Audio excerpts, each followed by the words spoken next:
Welcome back to our video series on evolution.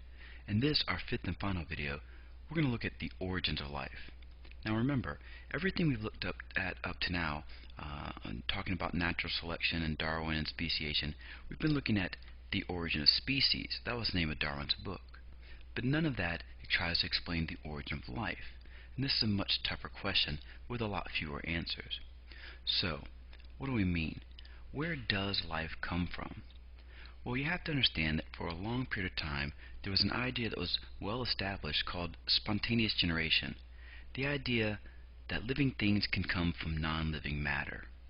For example, if you had your grain stored and weren't careful about it, that mice could emanate from the grain. Now, that seems like kind of a ridiculous idea to us, but at the time it was a well-established idea. It's almost as if the grain were giving rise to the mice.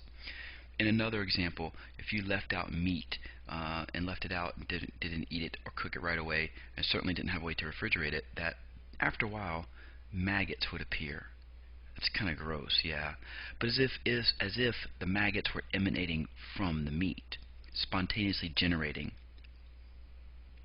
Well, let's look at this a little closer. In 1660s, an Italian scientist called Francisco Redi made this observation that if he had left some meat out and it got rotted and got maggots on it. Now, most reasonable people at this point throw the meat away, but Redi was a scientist and wanted to observe what would happen, so he kept the meat with the maggots and he observed. And what he noticed was that after a few days, the maggots would stop moving. They'd form these little pods, this little pupa. And then a few days after that, flies would appear. They would turn into flies. And they'd fly away. Now this raised some questions to Francisco Redi. He remembered something from earlier, and so he started over with a fresh piece of meat, and he noticed that flies would come and visit the meat, feeding on its juices. A few days later, maggots, and a while later, flies. And he proposed that the maggots were coming from the flies, not the meat. So he designed a quick experiment to try to test this idea. So he left some meat out open in a jar where flies could get to it, and in one jar he sealed it tight so no flies or air could get in, and in the other one he used a mesh top so air could get in but the flies couldn't. And after a while he found maggots in this container, and no maggots here and no maggots here. So it seemed to support the idea that the maggots certainly could not come from the meat, that they must have come from the flies. Well, the idea of spontaneous generation didn't go away. In fact, it was another 100 years before we're still talking about spontaneous generation, and the idea of it was even strengthened once we learned about microorganisms. So Spallanzani in 1767 took some meat broth and heated it, boiled it so we could assure that nothing was alive in it, and let it cool down, and you could take a sample of this broth that was very clear, and there were no microorganisms in it. But if you let it sit out for a few days, it would turn dark, and if you took a sample out of this broth and looked at it under a microscope, it was teeming with microorganisms. It looks as if the organisms are coming from the broth. But Spallanzani suggested that they were coming from the air, not the broth, and so he did another round of experimentation where, again, he heated the broth, ended up with a clear broth, but he sealed the top of the flask. And with it sealed, you'd wait, and you'd get no growth, no microorganisms. The broth would stay clear. Later, if you took that same broth and unsealed it, then you'd get this growth of microorganisms, which seemed to suggest that the organisms are coming from the air, not from the broth. Well, the criticism of this study was that with the flask sealed, that you weren't letting air get to it, and so of course nothing can grow without fresh air getting in. So while his idea or his experiment seemed to counter spontaneous generation, it wasn't enough for people to give up on this idea. And in fact, it was again another 100 years almost before we finally kind of come to the end of this story, where Louis Pasteur, with some very creative flask making, he made these flasks with these long bent necks so that air could get in. You can see here that if I bring in a pen, let me grab a pen, that we could get air into this tube. So we're getting fresh air like Spallanzani's flask we're not getting, but any microorganisms that were coming in, falling in from the air, as they fell in, would get trapped down in this little crook here, a little water in here that if they did fall in, they'd get trapped. And so you get microorganisms here, but the broth would stay clear. And then later down the road, if you took this clear broth, and it would stay this way for a long period of time, forever really, and if you broke off that stem, then you would see the microbial growth. So it took about 200 years to get rid of this idea of spontaneous generation and decide that life must come from life. So with this modern understanding that life has to come from life, we still have a question. What about the beginning? There has to be a beginning. Certainly we know that there are spiritually based explanations. Many religions have creation stories that assign the creation of life to the work of God or gods. Interpretations range from a God creating each different living thing to a God or gods making possible a world in which life could arise and develop. Look, I'm not here to determine one way or the other, and I certainly don't want to question anyone's faith or debate the issue. I think we can agree that this explanation is not part of the framework of this biology course, but we can acknowledge that this view exists. What about our alternative hypothesis? What about extraterrestrial contamination? Well, that's one you might not have heard about. There is an idea that the Earth was seeded from life from outer space. In other words, we had our planet with no life, and some meteor or asteroid, as it crashed into Earth, was carrying with it, deep down in its rocks, microorganisms or microbes. This idea is called panspermia, that the Earth was seeded from another world, that small microbes or proto-DNA was delivered to the Earth from an outside source. It's kind of an interesting idea, and heck, just as likely as any other, as we can think. You think people are upset about the misconception of people coming from monkeys. Wait till they find out that they may be aliens. The idea is that these very simple microbial things could then have basically seeded and begun the evolution that we think may have happened since then. But here's the question. Could life have developed on Earth under abiotic conditions? Could life come from non-life at least once? Let's discuss what we think to know to be true. We believe that the Earth is approximately 4.5 billion years old. However, Earth back then was not a nice place. It's not some place you'd vacation. It was hot, barren, rocky, bombarded constantly with meteors.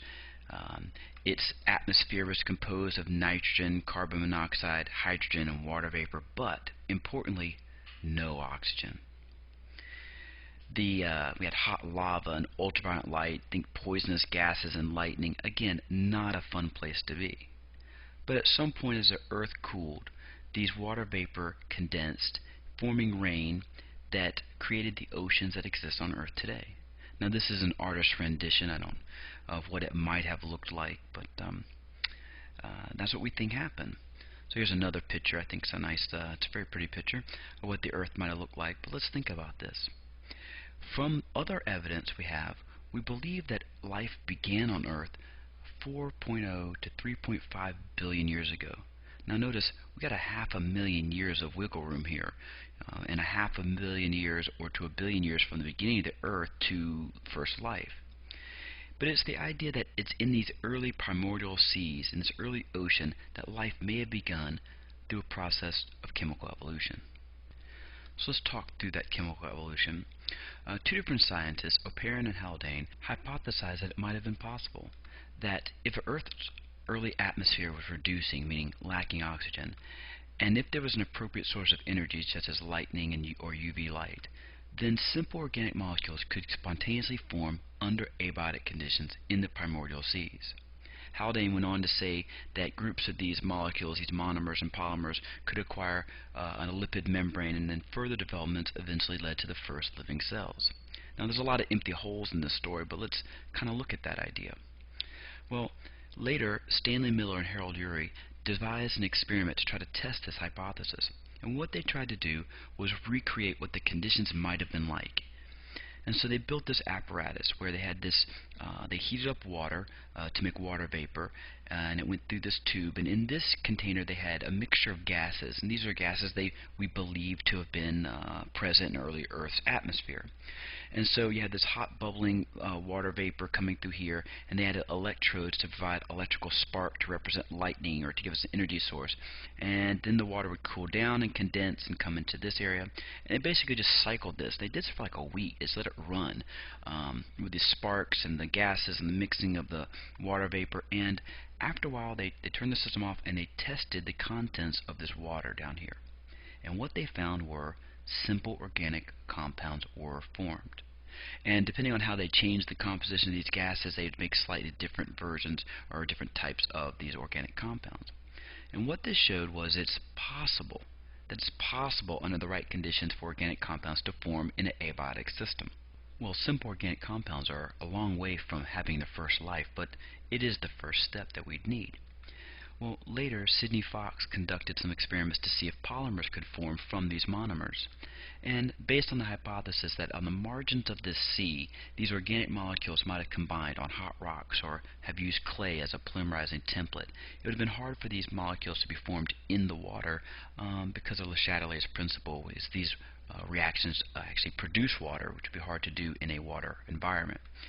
But Fox found that under the right conditions, these molecules could clump together and combine into simple polymers and even form little spheres called protobionts. And there's a significant thing here with these spheres. I want you to think about this. If I have a sphere of molecules, it basically can create for us two environments. If I have a barrier or a sphere of molecules, then I have an inside and an outside. And these two separate environments can now be different from each other. And that's a pretty big deal because we've talked about a lot of things this year about how across a barrier or between two environments things can happen, but we have to have that barrier. So let's see what else we have here. The significance of this compartmentalization was that it creates an internal and external environment, and we need that for some metabolic processes to occur. Now, other scientists hypothesize that we'd need some self-replicating molecules. These simple naked self-replicating molecules, basically a genetic molecule, probably a simple RNA rather than DNA, would be required to kind of carry on the hereditary material. And so we have some hypotheses as to how that may have happened. Well, we still don't have a lot of definitive answers here, but we know this. If we have no life and we have to get to life, a lot of things have to happen. We have to have the creation of simple organic molecules. We have to have those simple organic molecules become complex organic molecules. We need some internal versus external environment, some compartmentalization to provide some simple metabolic process. We need some self-replicating system, some genetic system, maybe it's early RNA, and we need some form of reproduction. Well, all this adds up to is one big fat question mark. We don't know for sure. We know some parts of this process are possible. And quite ironically, we have to take a leap of faith. That some primitive form of life came to be, and that over time it became similar to modern life today. But here's some questions for you. What would this early first cell look like? It was probably bacteria-like. I have some questions for you. Prokaryotic or eukaryotic, heterotrophic or autotrophic, anaerobic or aerobic. Pause the video, make your choices, but also think of a justification.